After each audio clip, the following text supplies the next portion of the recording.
Hi everyone, thank you Mike. And so I am Xiaodong Qian, and so I'm currently a postdoctor working with Giovanni and Miguel Jenner at the 3R Revolution Center at the UC Davis. So first, I would want to thank Mike and the UC NCST Center for inviting me to give this presentation today. The topic of this presentation is analyzing both duct-based and ductless Backsharing systems of serving disadvantaged communities. So this topic, this work is I cooperate with Professor Miguel Jenner and Professor Debbie Nimel. This work has already been published in the Journal of the Transportation Geography. This is the outline of today's presentations, which will include 6 parts. And now I will start with introducing some background. There are two different kind of backsharing system in the US. The first one is a ductless backsharing system. Some people also call it free floating. Most of the bikes in the ductless system are electric ones, and the users do not need to park the bike in the back racks. And sometimes the backshare companies will charge user a penalty if the user parks the bike outside the service areas. The 4 logos below are the 4 most popular ductless backshare companies in America. For example, Lemo Bike, Jump Bike.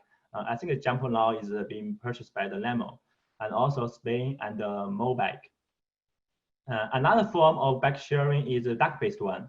Most of the bikes in this system are regular ones, and the users need to park the bike in the backshare stations and also in the back racks. Sometimes the backshare company will charge user if the user parks their bikes outside the stations. The 4 logos below are the 4 greatest backshare companies in the American, which is they are all duct-based one. For example, the New York one, Chicago, and Boston, and also Washington, D.C. This is a map shows the distribution of all the backsharing systems in the US. As we can see, most of the backshare systems are duct-based one. Which is in the color of the dark pink. And also there are, even though there are some cities, they have their ductless backshare system, which is in the color of the blue. Some city in the California and Texas. However, if you look at the city have both duct-based and ductless backshare systems, the number is very limited. As we can see, the yellow dot, there are some dots in the California and also in the in Washington, D.C. Even though the number of the ductless backsharing system is much smaller than that of the duct-based one, the ductless backshare system still shows the potential for replacing traditional duct-based systems due to its flexibilities. The 2 figures below are the proofs. And when we look at the figure on the left, this is the figure shows the percentage of the total trips by ductless and by duct-based. As we can see, the trip of the backshare trip by ductless take almost half of all the backshare trips. Even within the trip from the duct-based station, there are certain portion of the trips are ductless. That is because users they park their bike outside the stations. When we look at the figure on the right, it shows the backshare trips, not including the biggest 4 system, which is mentioned in the previous slide. For example, the New York, Chicago, and Washington, D.C. And the number of the trips by the ductless system is take almost 60% of the whole backshare trips.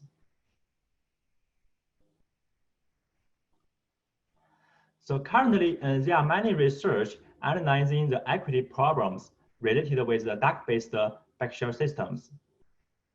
Some survey study had found that backshare users are more likely to be white, male, well-educated, and also high income. This figure is from a study by Susan Singh. It is a survey study shows that the majority of the Backshare users are white. And one of my previous research in Chicago also shows that the proportion of the Backshare trips by annual members is obviously lower in the disadvantaged communities. As shown in the figures, we can see that this is the distribution of the distribution of the proportion of the Backshare trip by annual members in the other areas. This is the distribution in the disadvantaged areas. After we do a t-test for these two distributions, we can see the proportion of in two areas is significantly different, which means that people in the disadvantaged areas, there are much fewer annual members of the Backshare systems.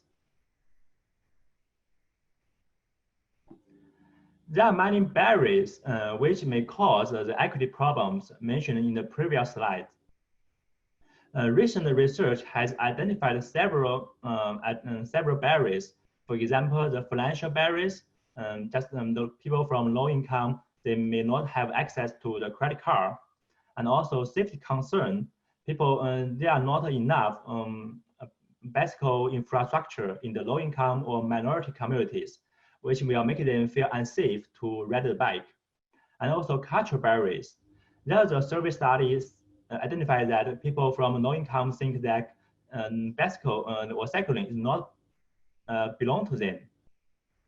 Among all the barriers, the availability of bikes or accessible to Backshare stations within reasonable walking distance is the most frequently mentioned one.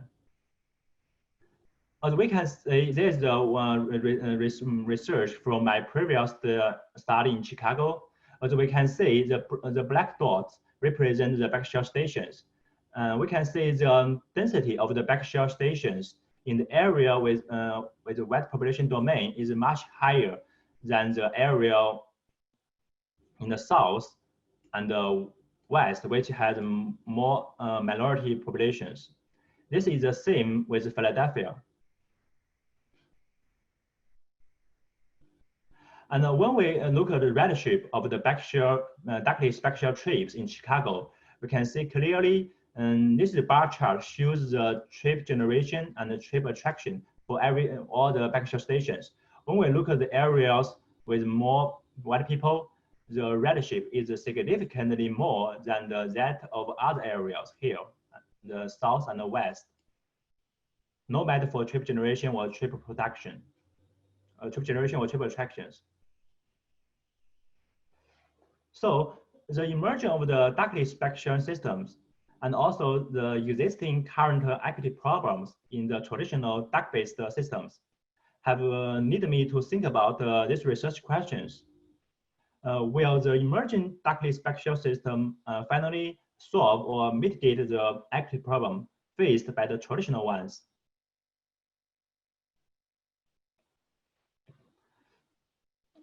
After decided research questions, I needed to choose an ideal city to implement the research.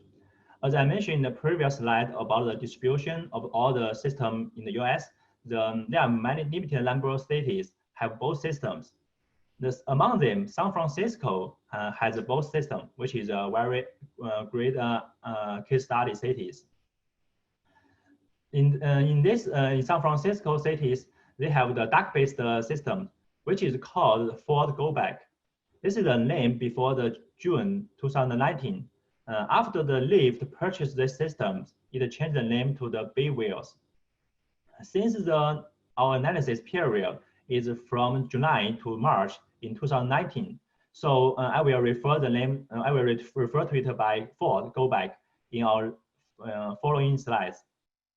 The Ford Go Back has a 161 stations and nearly 3,000 bikes in early 2019. And for the Dockless Backshare systems, San Francisco has jump bike since 2018. The jump bike has around 1,500 bikes. They are all electric bikes in early 2019. The figure on the right shows the distribution of the Backshare station from Ford in San Francisco, and also the service area boundary of the jump bike. As we can see that the jump bike service area covers the most of the stations from Ford.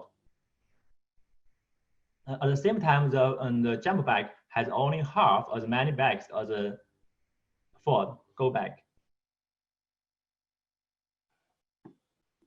Both the Dockless backsharing system and Dockless one in the San Francisco, they offer they provide the affordable membership plans. Both membership plans are same in terms of price and method and eligibilities. However, I want to mention the difference between the two plans. The first one is that Ford allows the user to ride 1 hour free for every trip, where the jump bike allows 1 hour of total free ride per day. Another important difference is that the Ford Go bike allow in-person enrollment for the select locations, where the jump bike only allow online registrations.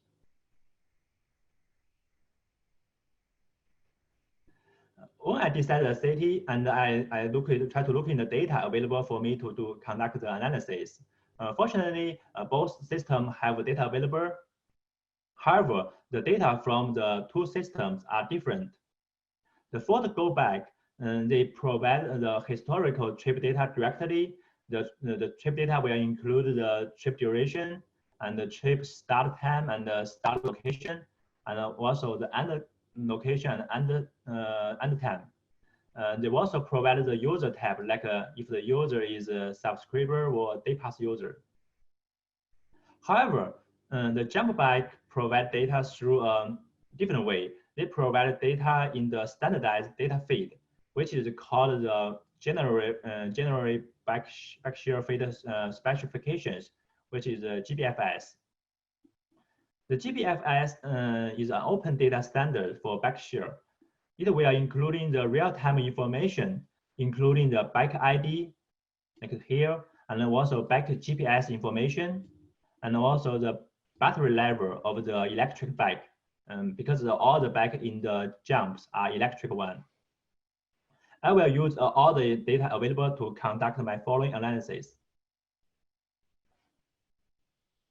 So before I introducing my methodology, I want to mention that since my research is all focused on the equity problems, so I must need to identify the target populations, which is disadvantaged communities. In the San Francisco, the Metropolitan Transportation Commission, which they already define their own disadvantaged communities. They call it a community of concerns. They use the income, race, English proficiency, and other demographic information to identify the communities of concern. And also within the community of concern, they further classify them into higher and highest level. This figure shows the distribution of all the communities of concern in the San Francisco. As we can see, most of them are near the city urban area, and there are some of them in the south of the city. Now we come to the methodology, which is the key part of my research. Because we have two goals. First, we try to compare two systems, duck-based and duckless. And the second goal is addressing the current equity problems. So we need to choose the same metric available for both systems, and the metric must be related to the equity problems or the barriers. As I mentioned in the background, the absence of available bikes or backshare stations is one of the most common barriers faced by the communities of concern. However, the duckless backshare system, they do not have physical stations. So for the comparative analysis, I focus on the following four index. The first index is the service areas of the both system, which is directly from the previous slide, how many area will cover by the Ford Go back, or how many area will be covered by jump back. And the second index is the backshare trip data. This index will directly show how people are actually use the backshare in the two systems. And the third index is the available of backs or back idlings. These are directly related with accessibility barriers. And last, I will comparing the rebalancing strategies between two systems, because the rebalancing will help ensure that the backs are always available in the minority communities, allowing for a greater use of the systems. Together with all the index, we will help understand the system performance in terms of serving communities of concern. Because I mentioned in the previous slide, the data from the two systems are different. So we use the two different approach to calculate the fault matrix for different systems. First, I will talk about the fault goback, which is the Dockless one. Because the fault, they provide the trip data directly, so I need to use the trip data to infer other data like the back availability and the back idling and the back rebalancing. For example, in the figure on the left, we're comparing the continuous two trips by the same back. If the end location of the previous trip is the same with the start location of the next trips, we will assume the back is available during this period of time, and also the back will be idling for this long time. However, if the two locations are different, we will assume this is rebalance finished by the operators. However, because we do not know the exact time of the rebalance start and end, so there may be some idling time between the rebalance and the end of the trip, and also between the end of the rebalance and the start of next trips. Because of this limitation of the data, we ignore the idling time here. So this is not be counted into the back idling. For the jump back, which is Dockless, as I mentioned before, we only have the real-time location of the backs in the systems. We will try to comparing the change of the back location to infer other metrics like the back trips and the back rebalance and the back rebalance. First, if we look at the location of the same back, if it keep the same location for certain period of time, we will assume the back is idling and available there. However, if the location changed for the same backs, we will use the distance between the two locations and time between the two locations, and also the battery level to identify if the movement is a trip or if the movement is a low rebalancing. For example, if the distance and the time can guarantee a reasonable speed, and also the battery level do not increase, we will assume this is a trip. On the other hand, we will think it is a rebalance activity. After we introduce the data and the methodology, I will introduce the result. We comparing the two systems in the 4 dimensions. Which is the first is the surface area, and then back availability and idling, and then the rebalance, and last the ridership. First, the Backsharing distribution and the station distribution and the service areas. The figures on the left show the first on top one shows the distribution of the station of the fault, and the blue color shows the heat map of the density of the stations. And the figure on the bottom shows the service area of the jump back, which is the green line, and the red one is the community of concern, which is the same for both figures. Now I want to go to the statistic of the cover area for both systems. As we can see that the jump back, in terms of the number of sensor track, jump back can cover more than twice as the sensor track covered by fault. This number could be bigger because the jump back will only calculate the surface area covered by the designed boundary. And actually, people can use the back outside the surface area. So in actually, the number can be greater. We will show that in the later slide. And also, I want to mention that in terms of the overlap, in terms of the number of high community of concern, we can see that a jump bike and the fold bike cover almost the same amount of the high level of community of concern. The reason is because most of the high level community of concern are concentrated in the city center area, so they have the same performance in terms of cover this area. Now, we come to the bike availability and the idling time. Before we go to the detail of the tables, I want to mention that we calculated the bike availability for sensor track both inside and outside the jump bike service area. That's the reason we have two columns here. The first column is for the data for inside the area, and the second column is for the data outside the service areas. So first, we're comparing the bike availabilities between the sensors track, between different sensor track categories for both systems within the service area. For example, we can see that the bike availability within the fold bike for all the community of concern is around 80 bikes per day per sensor track.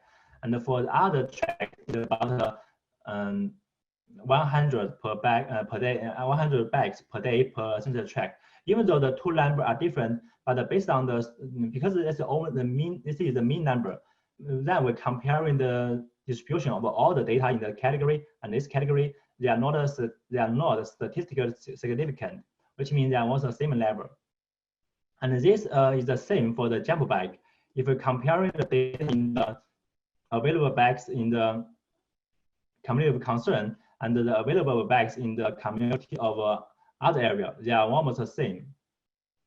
However, if we look at the bike availability outside the service area for the jump bike, which is here, we'll try to erase it. Which is here, we can say there are certain number of the available bikes for the sensor track outside the service area in the jump systems. So which in this value will show that people, even they are not covered by the jump service area, they cannot get access to the jump bike because there are some bike available there, especially for the community of concern outside the service area. For the back idling, we apply the same comparison strategy with same comparison strategies. The back idling time with different sensor track are shorter than that of fold back in the jump back, no matter the back is inside the service area or outside the service area. Moreover, when we compare the back idling time between the community of concern and other sensor track only within the jump bike, we can see the idling time is significantly shorter than that of other sensor track. This may be caused by either frequently back rebalancing or back ridership.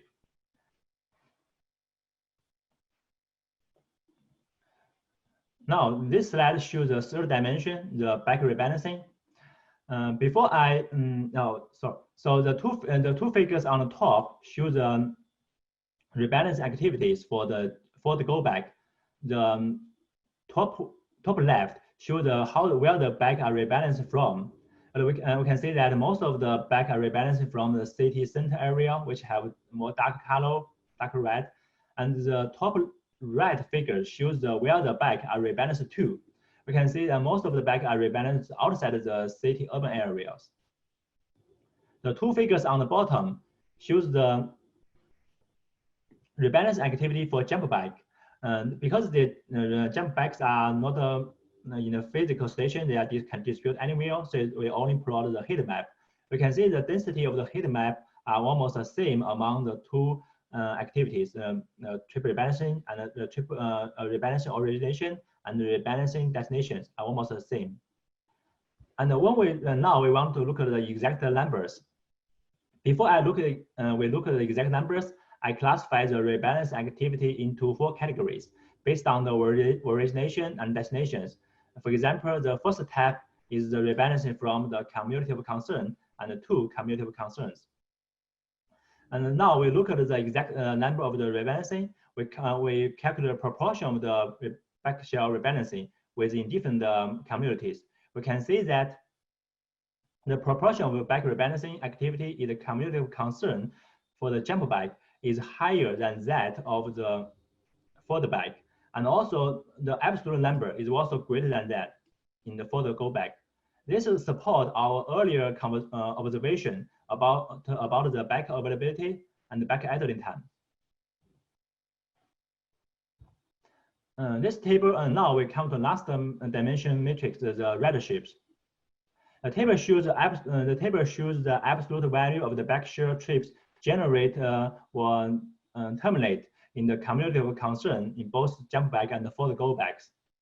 When we compare the proportion of the different trips in different sensor track, it is similar between the forward go back and the jump back. However, if when we look at the trips outside the service areas, we can see that more than half of the trip are within the community of concern at the high level. So this shows that people from the community of concern, even they're outside the service area, they will use the backshare a lot. Because the data also provided the trip durations, so I will also analyze the duration of the backshare trips. Overall, the average backshare trip time in the jump back is significantly longer than that of the trip from the forward go back.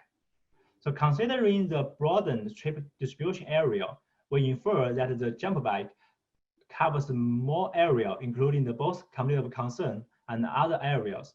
The users may use the Dockless backshare services to finish the trips that will be previously be made by other mode. Although I also mentioned that the landscape of the San Francisco is very special because the San Francisco is a hilly city. So we further analyze the ridership against the elevations. First, we can see that these two figures on top shows the relation between the ridership and the elevations. It's obvious that as the elevation increase, the number of the trips will decrease. However, if we look at the range of the elevations, the range of the elevation from jump bike is much greater than that from the Ford. That is maybe because of the electric bike will save people much effort when they go up a slope. Besides, I also conducted a statistical regression to show the effect of the cumulative taps on the backshare riderships. The result shows that the elevations has a negative effect on the backshare ridership, which is consistent with the two figures. However, the magnitude of the coefficient is smaller for the jump bike than in the forward bike. And also, if we look at the community of concern taps, which is higher or highest, the community types plays a less important role in determining jump bike riderships than forward go back. The show can be by the magnitude of the coefficient. Now we summarize all the findings related to the 4 dimensions in the tables. Among of them, I want to emphasize the 2 points. First, the jump bikes can provide the number of the bike available for jump bike on average is greater or even the same in the community of concern than the forward go back. According to a recent report by SFMTA, the jump back keeps an average of nearly 32% of the bikes in the community of concern since its launch. The Dockless backshare system need more frequent rebalancing in order to meet the potential backshare demand. It is important to note that the service is provided by approximately 1,500 bikes by jump, which is only half as many as the bikes from Ford. Besides, we also found that there are a certain number of the users starting or ending their trips in the communities of concern, but outside the service area, which will demonstrate that the potential demand there. The flexibility of the backshare of the Dockless backshare systems make it possible for the users to make the trips as a replacement for maybe from other modes. Based on the back all the dimensions, the surface area, the back availabilities, and the back rebalancing, and the backshare riderships, we can see that the Dockless backshare system can show the great potential of providing the most same or even better level of backshare services in the community of concern. So they are the takeaway for my presentation today. The first way show a way to comparing the service level across the two systems. And then our study also extends the knowledge about Dockless backshare system can potentially offer equitable services for low-income community or minority communities. And we suggest the local government can keep monitoring the performance of both systems in terms of all the metrics we mentioned in our research. And last, we want to suggest that the Dockless backshare system, maybe they can include the in-person enrollment options for the minority populations. In the end, I want to thank the support from the California Department of Transportation, Caltrans, who may support this research. And we want to thank the support from the NCST and also 3R Revolution Center at UC Davis. And we also appreciate the help from Jack in collecting the data. So that is my presentation today. Thank you for your attention. Feel free to reach out to me if you have any questions. Thank you so much, Xiaodong. Really appreciate that presentation. Certainly a data-rich presentation, and I know a couple of folks were asking during it whether the slides would be available. So I did just want to remind you that we are posting the slides on our NCST website, and we'll make sure to drop that link in the chat box. Please continue to put your questions into the Q&A box on the bottom taskbar of your Zoom platform. We're now going to turn to our guest respondent, and we're very grateful to be joined by Adrian Luring, who's the Bike Share and Bike Parking Program Manager at the San Francisco Municipal Transportation Agency. Adrian, we really appreciate you joining us, and we'd love to hear your thoughts on how the city's thinking about these issues and kind of your experience managing these bike share programs and what I'm sure is a very complex environment. Thanks. Thanks for having me today. It's a real pleasure to be asked and given the opportunity to respond to this incredible research. Xiaodong, I think you have to allow me to share my screen. Oh, sorry. I'll stop sharing. It's okay. It's nice how the verb share is becoming used in a lot of ways now. All right. All right, you can all see that, right? Yep, looks good. Great. So my name is Adrian Luring. I'm from the SFMTA. I'm the Bike Share Program Manager. Really quickly, if you ever need to email me, because I didn't make a email slide with my contact info, but it's just adrian.luring@sfmta.com. So really quickly, this is kind of my entry into bike share. I'm the Bike Share Program Manager now, but when I first came on board, I was the, we had a couple months launch of the original Go Bike effort, and there was a lot of vandalism, there's a lot of community pushback, and the leadership at SFTA said, oh, well, we haven't really done enough outreach to make sure people understand how these are used or what to expect and what these represent. And they said, we need somebody to go out and talk to people and basically get beat up. And so they said, Adrian likes to get beat up. Let's get him.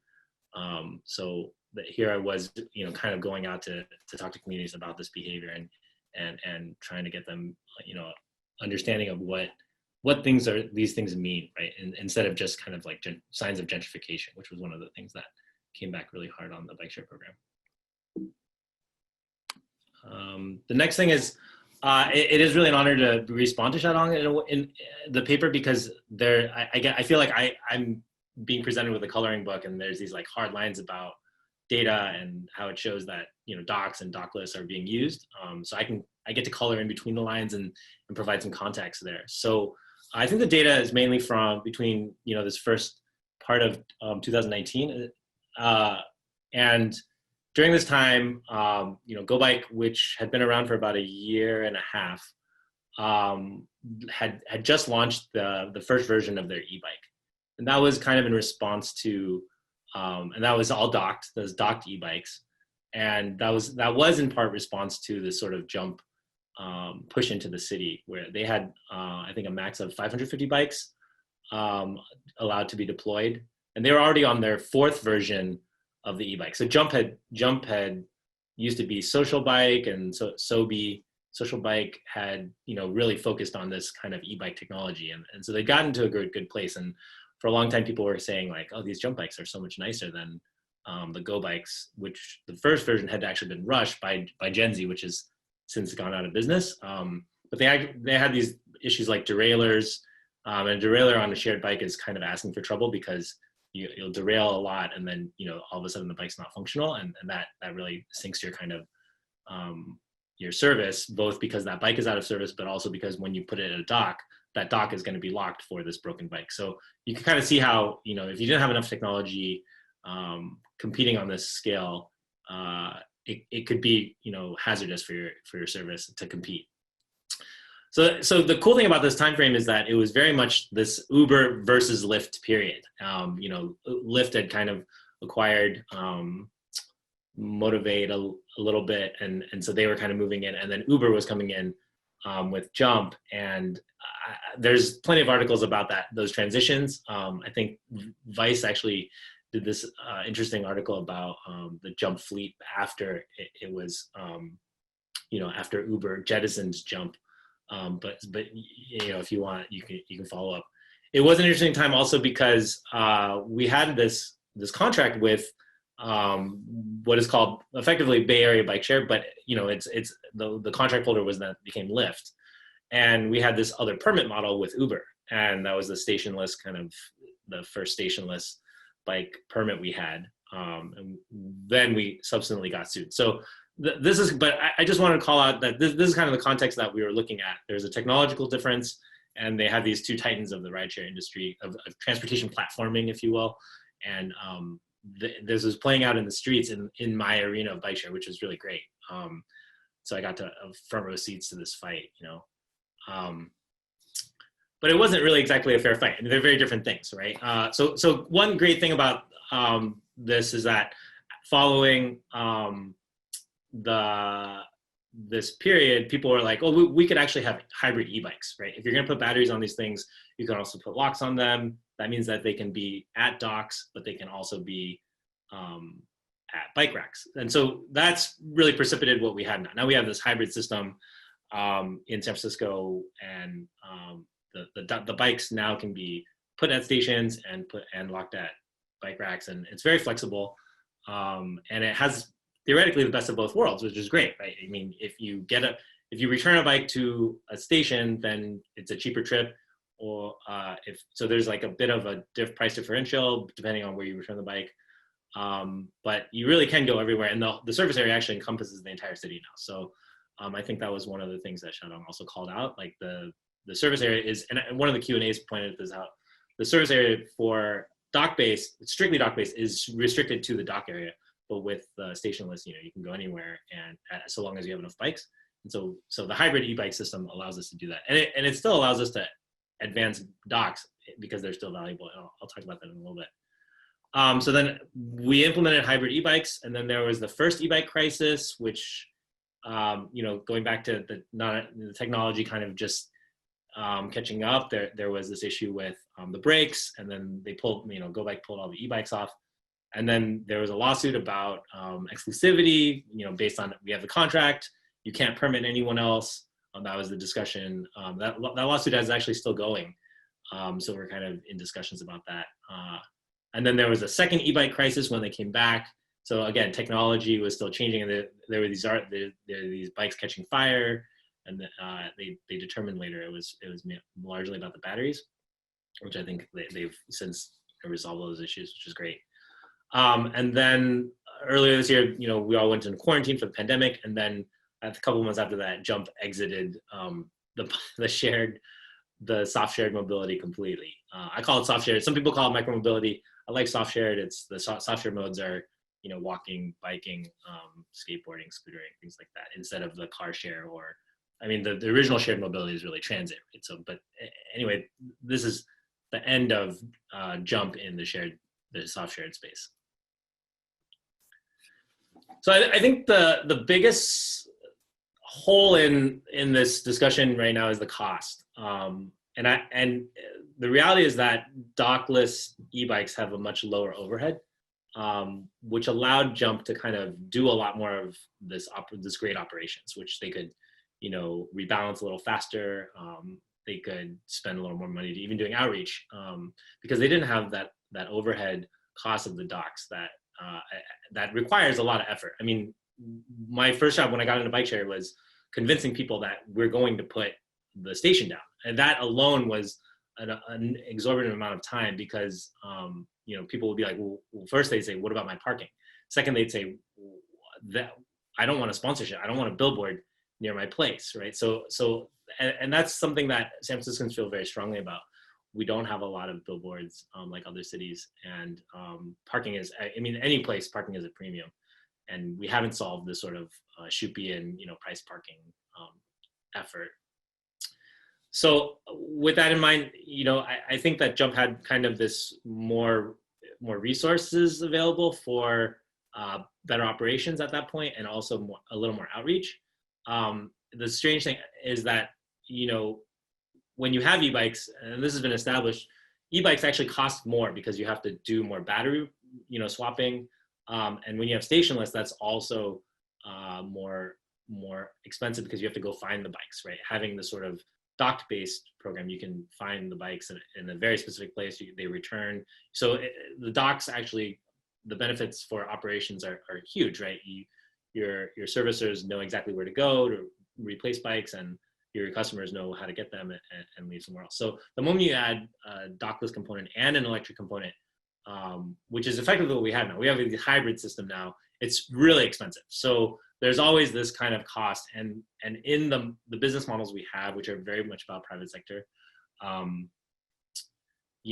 there's the cost. The cost is kind of, I have this Sarlacc pit image here because there's just kind of this understanding that there's always more and more costs. And as time goes by in transportation, I like to say the only people who are making money are, if you have a ferry or a bridge. That's the geographical kind of choke point that you have. Otherwise, no one is making money in transportation. Everyone is losing. All the transit industries, unless you get to cherry pick your very most profitable lines, that you're going to have to lose money. And that's the second bullet here. With the contract model, we did impose a lot of requirements on the original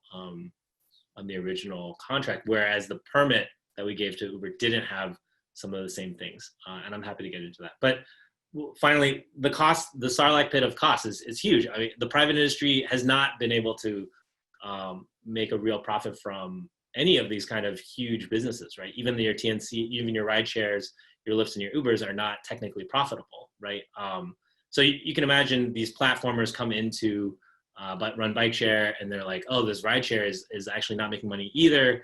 All of a sudden, like, what we're required to provide healthcare to our workers, oh no, we need to have a proposition about that. We need to have ballot referendum to not do that. So these things snowball into well, what's the cost of healthcare? What's the cost of ride share? And bike share becomes that the lost leader for a transportation firm, and it becomes really hard. And it has all these other implications. Happy to talk about that more too. The other thing about the paper I realized was, and I think one of the comments already started talking about this idea of equity. It's a good place to start with bike availability. If you don't have bikes available, then you really do not even have equal access, right? And so I think this term equity is starting to really resonate in people's minds as something more about addressing disparity. But first, in terms of bike availability, I'll be really fast. We did implement for the stationless permit, or the stationless, operators, both scooter and bike share, these distribution guidelines. And those effectively, we created a metric called service area coverage.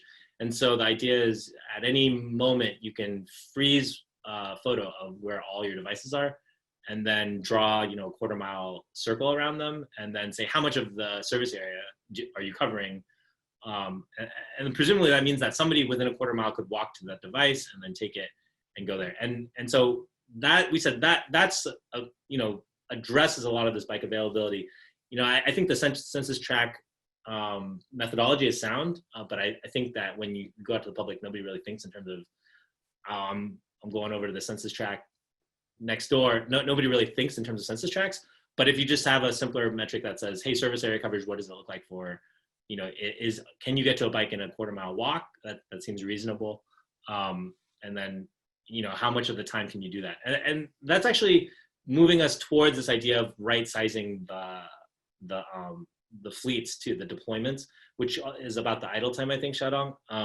Because if you have, the idea is like you have a bike somewhere, if it gets taken, then that service area isn't covered anymore. So you need to have at least 2 bikes there so that if, that one bike gets taken and another bike is still there. All of a sudden you're at this goal, you get to this equilibrium very quickly of trying to find that N+1, where if demand is N, then you're getting that N+1 deployment, right? And that allows you to say, oh, this area is, progressively, not covered. We need to put more bikes there. And it's this idea of it's a min-max problem in a way, right? So that's kind of what we've come up with. It's what I call the service area coverage metric, and I'm happy to provide the distribution guidelines that detail that more. We also have minimum thresholds for different neighborhoods, just based on these ideas of community's concern, which says you have to have a minimum number of bikes in here, and our biggest concern was having them clustered in a single place instead of distributed around a whole neighborhood. So the service area coverage and the minimum threshold kind of balance out to say, okay, this is the distribution of vehicles that we expect to see for stationless issues. With the COVID-19, I do want to dwell on this a little bit more. There's been this obsession with bike supply, and as being in the bike share in world for a little bit, it really, we've actually done a lot to address the supply problem. The interesting thing now is like and I think Xiaodong talked about this a little bit too, addressing the disparity. It's not just about access to bikes, it's about what are the other barriers. And there are feelings about both government and corporations. There's different cultural and racial experiences of biking versus other modes. I know some folks are I like to say biking is a practice in vulnerability. When you ride a bike, you're very much in the road. You're kind of trusting other road users or other people not to, ignore you or treat you like you aren't there. There's very much a kind of, it's very liberating, but it's also vulnerable. So there's a paradox of biking. And I think that paradox is actually absorbed very differently from different perspectives. So you can imagine if you felt vulnerable walking down the street to stop and frisk, or driving a car, to being driving while black, issues that are very prevalent now that in our consciousness. You can imagine saying to someone, hey, do you want to try riding a bike? It's like hearing, do you want to be more vulnerable than you already are? A lot of people are not going to want to hear that, even if you're saying like, hey, you don't have to own it. You don't have to store it. You don't have to repair it. There's this other level that we haven't looked at, we haven't addressed. And I think that we need to expand that idea of what equity actually means. So that's why I have this last bullet about requiring more outreach and a needs assessment that has a more holistic understanding of equity. Finally, I think that there's some common narratives that we have about, stationless and also e-bikes and even the sharing economy. And I think that we have to kind of blow up some of the ideas and look at the counterfactual, the maybe counter narrative things too. So first, the good of docks. I was writing an MTA board item because we knew that once stationless devices have arrived, a lot of people would be saying, why do we need docks anymore? But docks actually have a pretty good value. And I already mentioned this, that it does reduce the cost of the operations a lot. And which is, the part that actually holds the private partner back from doing more. So having docks really allows them, to kind of provide consistent service.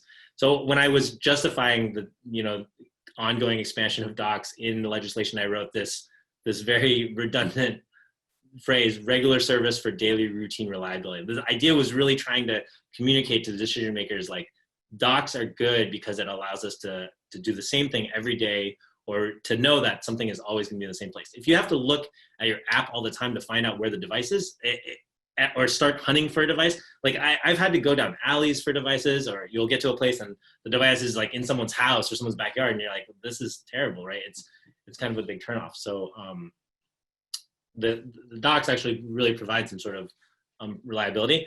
Not to mention, this photo on the bottom, and I'll get to that in the third bullet. The second point is to E or not to E. I think everybody loves electric bikes. I remember when Ford Go Bike launched e-bikes, they were kind of like, there's two types of people in the world, ones that have ridden e-bikes and ones that haven't. And, I felt that. I like e-bikes. There is a lot more associated with any electric vehicle, though, than we want to actually understand.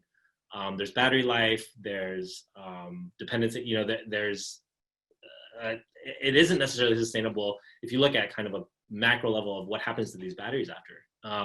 More than that, one of the beauties of bicycling is that it's self-sustaining, right? You can get on a bike and ride somewhere with the fuel being just like the food you ate. I remember when I started biking, I love the fact that I felt like I could eat anything again because I was biking everywhere. I don't think that it's for everyone. I know that e-bikes open up the threshold. They mean you don't have to be as sweaty. They mean, you don't have to be in shape necessarily. But I do think that the e-bike is in a way a move separate from that kind of real strength of biking, which is sustainability. But I know we're at that point right now where anything with the E in front of it is kind of fashionable. I do wonder if there could be a better model where the user actually brings the battery and then plugs it in and then, takes the bike if they need it and then takes the battery off. I think that there are some models of shared vehicles like that. And finally, monetize a not caring. When I talk about the benefits of bike share to different folks, there's this feeling of, well, you don't have to, you have a flexible trip. You can take transit one way and then ride e-bike around. You don't have to bring your bike onto transit. So that is that flexibility. But then the other benefits that are you don't have to worry about storage. You don't have to worry about repair. You don't have to worry about theft. So really what we're doing with this shared economy is kind of saying you don't have to care about all these things. And what we've done in a sense is monetize not caring. That's not the worst possible thing because we have a lot of responsibilities. There are too many things to keep track of in our lives. So not having to care about too deeply is nice. Unfortunate thing is that it can lead to really discaring about things like, the way these scooters are parked. People stop thinking, oh, I shouldn't block the sidewalk.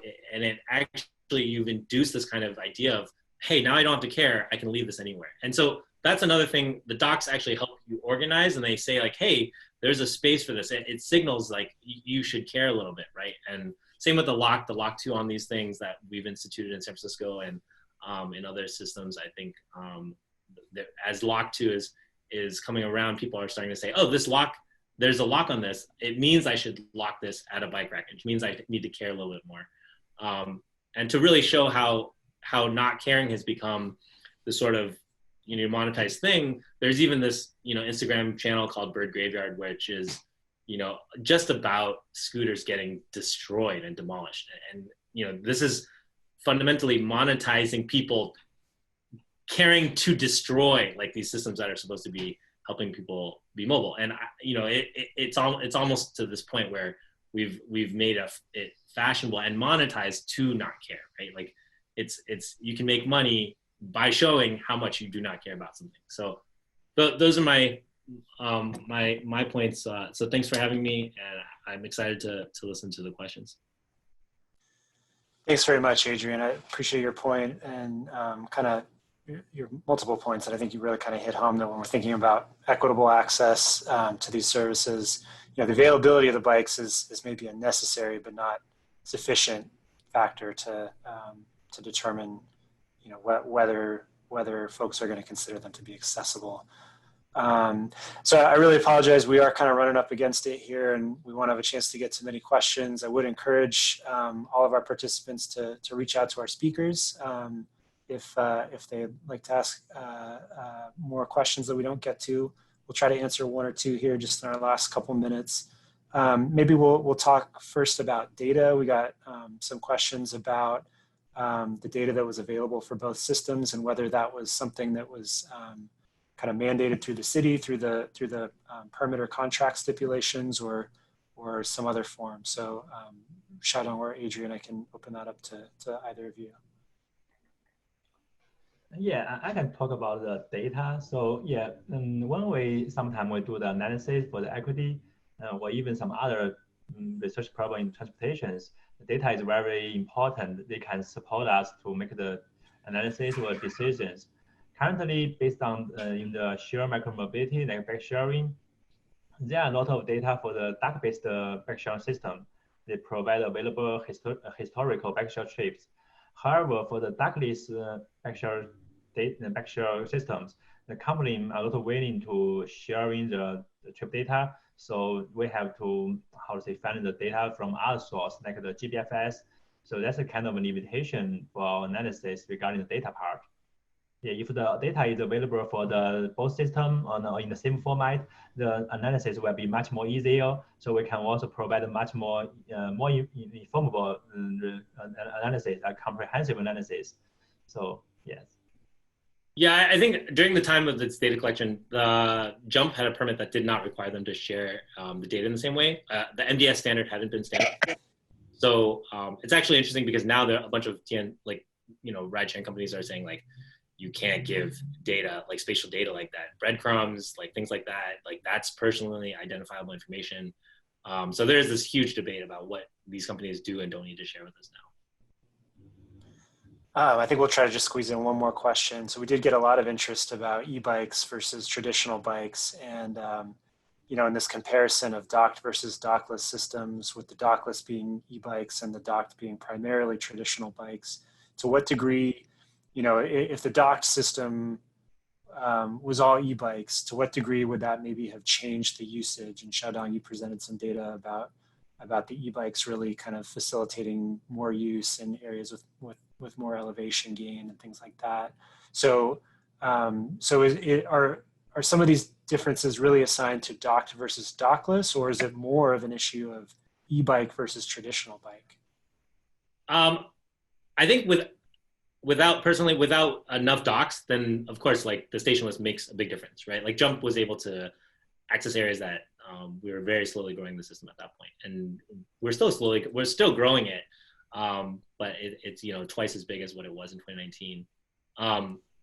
I think the e-bike thing was actually the really crazy drug that people liked, and it makes you feel powerful. It makes you go over hills. Like I've definitely felt that. And so that level of empowerment is really nice for biking. And I think, lots of people, that resonates with a lot of people.